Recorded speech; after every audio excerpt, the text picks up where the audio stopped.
বাচ্চাদের স্কুল ছুটি, ওরা বাড়িতেই রয়েছে আর বাড়িতে থাকলেই ঘুরে ফিরে ওদের খিদে পায় আর সেই খিদেটা মেটানোর জন্য নানা রকমের খাবার আমাদের তৈরি করে রাখতে হয়। আজকে বানিয়েছি মিনি পিৎজা, যেটা সকালে সন্ধে এছাড়া স্কুলের টিফিনেও আমরা ওদের প্যাক করে দিতে পারি। কালারফুল এই পিৎজাটা তৈরি করতে কিন্তু ময়দা ব্যবহার করিনি। কিভাবে বানালাম চলুন আমার সাথে থেকে দেখে নিন। 1 কাপ সুজি নিয়ে নিলাম একটা মিক্সিং বলে, এতে দেবো 1/2 কাপ ধুয়ে জল ঝরিয়ে রাখা চিড়েটা ধুয়ে রেখেছিলাম বলে জলটা শুষে নিয়ে ঝরঝরে হয়ে গেছে।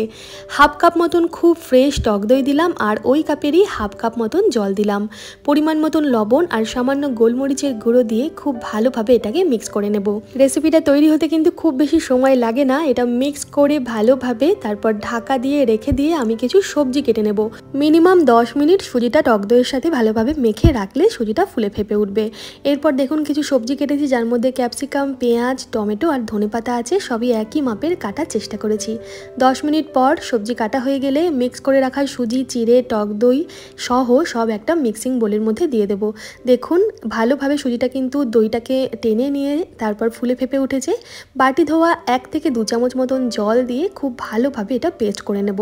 খুব বেশি জল প্রথমেই দেব না, যদি মনে হয় অল্প অল্প করে জল দিয়ে এই রকম ঘনত্বের কিন্তু ব্যাটারটা তৈরি করে নিতে হবে। 1/2 চামচ মতন দিয়ে দিচ্ছি বেকিং পাউডার। বেকিং পাউডারের জায়গায় আপনারা ইনো মানে ফ্রুট সল্ট ইউজ করতে পারেন। সামান্য মিক্সিং বাটি ধোয়া জল দিয়ে বেকিং পাউডারের সাথে পুরো ব্যাটারটা খুব ভালোভাবে মিক্স করে নিচ্ছি। আর এটা মিক্স করার পর খুব বেশি সময় ফেলে রাখলে হবে না, সাথে সাথেই রান্নাটা করতে হবে। মিনি পিৎজাগুলো একসাথে অনেকগুলো যাতে কম সময়ে তৈরি হয়ে যায়, তাই আমি 28 সেন্টিমিটার ডায়ামিটারের 11 রয়্যাল প্রি সিজন কাস্ট আয়রনের একটা তাওয়া নিয়েছি, যেটা মোটা শীটের হওয়ার দরুন চারিদিক থেকে এর তাপটা সমানভাবে ছড়িয়ে যাবে, ফলে সব দিক থেকেই আমাদের রান্নাটা সুন্দরভাবে হবে। এর লিঙ্ক মানে অ্যামাজন পারচেস লিঙ্ক দিয়ে দিলাম ডিসক্রিপশানে। তাওয়াটা বসিয়ে তাওয়াটা ভালোভাবে গরম করে একটু মাখন আমি গ্রিস করে নিচ্ছি। চাইলে আপনারা তেল বা ঘিতেও কিন্তু এটা তৈরি করতে পারেন। সামান্যই লাগবে, তেল, ঘি হোক বা মাখন হোক। 1 চামচ করে ব্যাটার তুলে নিয়ে এইভাবে অল্প অল্প করে ছোট্ট ছোট্ট করে গোলা রুটি যেভাবে তৈরি করি আমরা, সেইভাবে ব্যাটারটা দিয়ে দিলাম তাওয়ার উপরে। দেখুন একসাথে কিন্তু 6টা পিৎজা আমাদের তৈরি হবে। ঢাকা দিয়ে কম আছে 3 থেকে 4 মিনিট আমরা রান্না করে নেব। 3-4 মিনিট পর ঢাকনা খুলে যখন দেখব ওপরের দিকটা শুকিয়ে এসেছে মানে হয়ে গেছে, তারপর এটা উল্টে দেব। ওপরের দিকটা কিন্তু খুব বেশি কাঁচা থাকলে উল্টানো যাবে না। একদিক হয়ে গেলে অপর পিঠে উল্টে দিয়ে তারপর আমরা পিৎজার যে বেসটা তৈরি করে নেব, মানে পিৎজাগুলো তৈরি করতে দেব, যার প্রথম আর প্রধান উপাদান হলো পিৎজা সস।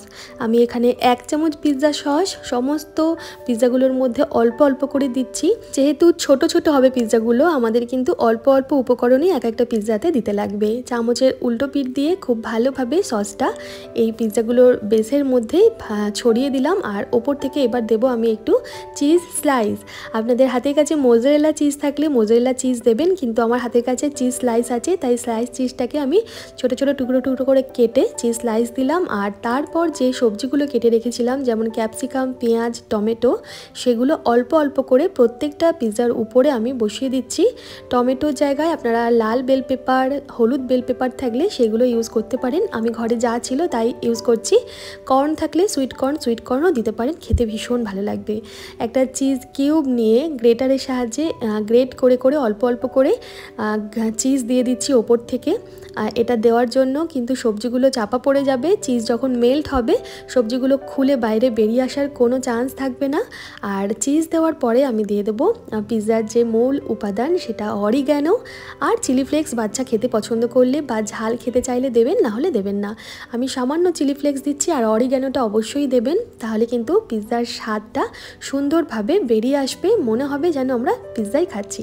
দেখুন কালারফুল ছোট ছোট কতটা সুন্দর লাগছে দেখতে। এটা রান্না হতে আরও 4 মিনিট মতন সময় লাগবে, মানে চিজটা যতক্ষণ না মেল্ট হয়ে যাচ্ছে ততক্ষণ গরম তাওয়াতে এটা আমাদের রেখে দিতে হবে। আমি ঢাকা দিয়েই এই পিৎজাগুলো আবারও রান্না করে নেব 3 থেকে 4 মিনিটের জন্য কম আছে। আর যেহেতু লোহার তাওয়াতে রান্নাটা করছি, তাওয়াটা তো বেশ মোটা, গরম ভাবটা অনেকক্ষণ ধরে রাখতে পারে, তাই গ্যাস বন্ধ করেও যদি 2 মিনিট রাখেন ওই তাপে কিন্তু পিৎজাগুলো অটোমেটিক সুন্দরভাবে কুক হয়ে যাবে। দেখুন আমাদের চিজটা কিন্তু সুন্দরভাবে মেল্ট হয়ে গেছে আর দেখতে কতটা সুন্দর লাগছে। এইভাবে ছোট ছোট করে বাচ্চাদের তৈরি করে দিতে পারেন। আর হাতে কম সময় থাকলে একই পদ্ধতিতে একটা বড় পিৎজা বেস তৈরি করে দুদিকটা খুব ভালোভাবে সেকে ভেজে নিয়ে তারপর কিন্তু ওপর থেকে একটু পিৎজা সস দিয়ে, একটু পছন্দ মতন চিজ দিয়ে, পছন্দ মতন সবজি, আরও একটু চিজ দিয়ে, অরিগ্যানো, চিলি ফ্লেক্স দিয়ে আপনারা ভালোভাবে ঢাকা দিয়ে এটাও রান্না করে নিতে পারেন। দেখুন এটাও কিন্তু খেতেও ভালো লাগে, দেখতেও সুন্দর লাগছে। এটা সার্ভ করার সময় একটু স্লাইস করে দেবেন, খেতে সুবিধা হবে। তো আজকে রেসিপিটা আপনাদের কেমন লাগলো অবশ্যই কমেন্ট করে জানাবেন। আর বাড়িতে বাচ্চা থাকলে এখনই বানিয়ে ফেলুন, ঘরোয়া পদ্ধতিতে, হেলদি পদ্ধতিতে ওদের পিৎজা খাওয়ান, বাইরে থেকে আর কিনে না এনে। রেসিপিটা ভালো লাগলে একটা লাইক করে দেবেন, প্রচুর প্রচুর শেয়ার করবেন যাদের বাড়িতে ছোট ছোট বাচ্চা আছে তাদের মায়েদের সাথে। সবাই খুব ভালো থাকবেন, সুস্থ থাকবেন, ফিরে আসছি তাড়াতাড়ি। ধন্যবাদ।